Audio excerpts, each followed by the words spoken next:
বর্ষবরণ উদযাপনে জাসাসের বৈশাখী সাংস্কৃতিক অনুষ্ঠান চলছে। এ নিয়ে বিস্তারিত জানাতে রাজধানীর রমনা রানী মঞ্চ থেকে আমাদের সঙ্গে যোগ দিয়েছেন সহকর্মী মাহমুদুল হাসান।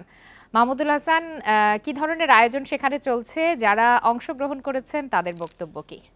বান্ডেল থাকলে প্রতি সেনমানিতে টাকা বাঁচবে। বিকাশ সেনমানি বান্ডেল কিনে জিতুন প্রতি লেনদেনে। পয়লা বৈশাখের যে আয়োজন, বিশেষ করে জাতীয়তাবাদী সাংস্কৃতিক জাসাসের আয়োজনে রমনার বটমূলে সাংস্কৃতিক অনুষ্ঠান চলছে ঠিক সকাল 8টা থেকে। বলা যেতে পারে যে একেবারে এখানে অনেক মানুষ, তবে যেহেতু রোদ আছে এই রোদের কারণে স্টেজের সামনে মানুষজন ঠিকমতো বসতে পারেনি। তবে বেলা যত গড়াচ্ছে ততই কিন্তু এখানকার মানুষজন বাড়ছে। বিশেষ করে আপনারা নিশ্চয়ই জানেন যে এখানে যারা জাসাসের নেতৃবৃন্দ আছে তাদের সঙ্গে কথা বলি, তারা যদি বলছে যে তারা বিগত 17 বছর তারা কোনো অনুষ্ঠান করতে পারেনি, এবারে প্রথমবারের মতন রমনা বটমূলে 17 বছর পর তারা অনুষ্ঠান করছে। এই জন্য তারা অনেক উচ্ছ্বাস প্রকাশ করেছে। এবং যে মূল যে অনুষ্ঠান চলছে সেখানে আমরা দর্শকদেরকে সেই অনুষ্ঠান একটু দেখাতে চাই, সরাসরি সেখানেই যাচ্ছি।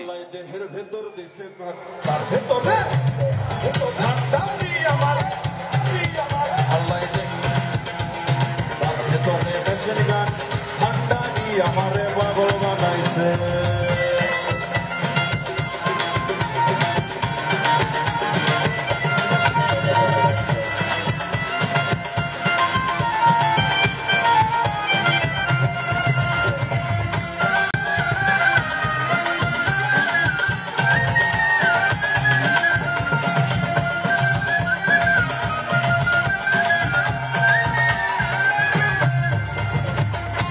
ভাব আসছে না একটু?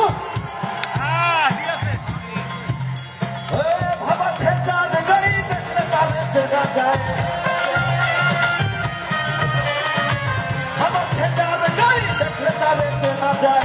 সর্বয়ঙ্গ আমার কোনারে হাবেলি ঘরে আলেক শহরে আল্লাহ রসুল মেরাজ করে। হাবেলি ঘরে আলেক শহরে আল্লাহ রসুল মেরাজ করে।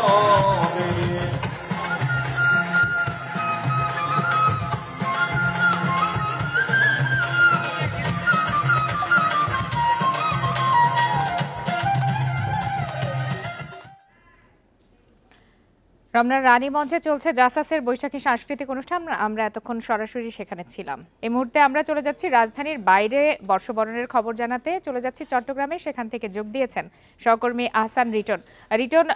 সূর্যোদয়ের সাথে সাথেই তো নানা আয়োজনে নতুন বছরকে বরণ করছে সারা দেশবাসী, চট্টগ্রামও এর ব্যতিক্রম নয়। এই মুহূর্তে চট্টগ্রামে কি ধরনের আয়োজন চলছে?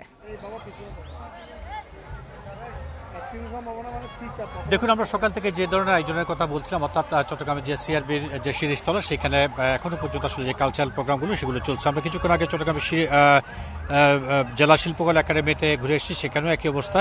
আমরা এই মুহূর্তে আছি চট্টগ্রামের সিআরবির শিরিষতলার পাশেই। দেখছেন আপনি বেশ কয়েকজন খেলোয়াড় এখানে সারিবদ্ধভাবে দাঁড়িয়ে আছেন।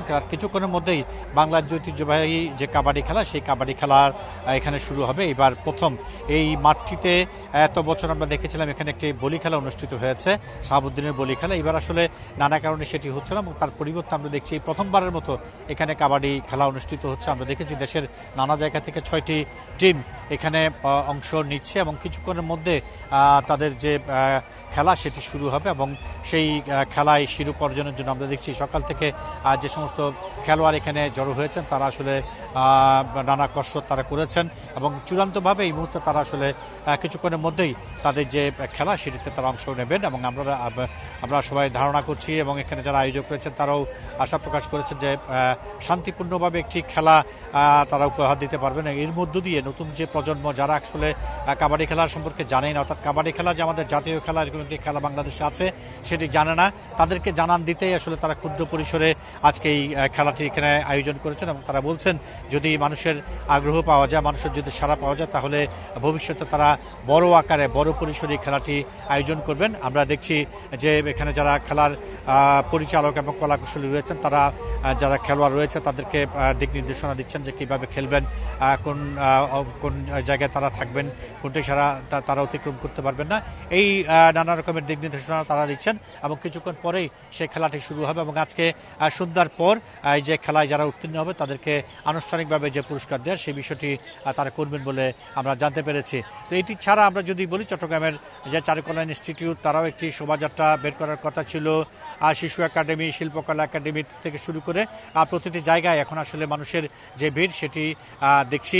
সবাই নতুন বছরকে স্বাগতম জানানোর জন্য তারা জড়ো হয়েছেন এবং তাদেরকে খুশি করার জন্য সেখানে চলছে নানা রকমের সাংস্কৃতিক আয়োজন। এ হচ্ছে চট্টগ্রামের সিআরবির শীর্ষতলা থেকে কাবাডি খেলা বিষয় নিয়ে আমার কাছে এখন পর্যন্ত সর্বশেষ। চট্টগ্রাম থেকে বর্ষবরণের আয়োজন নিয়ে জানাচ্ছিলেন সহকর্মী আহসান রিটন।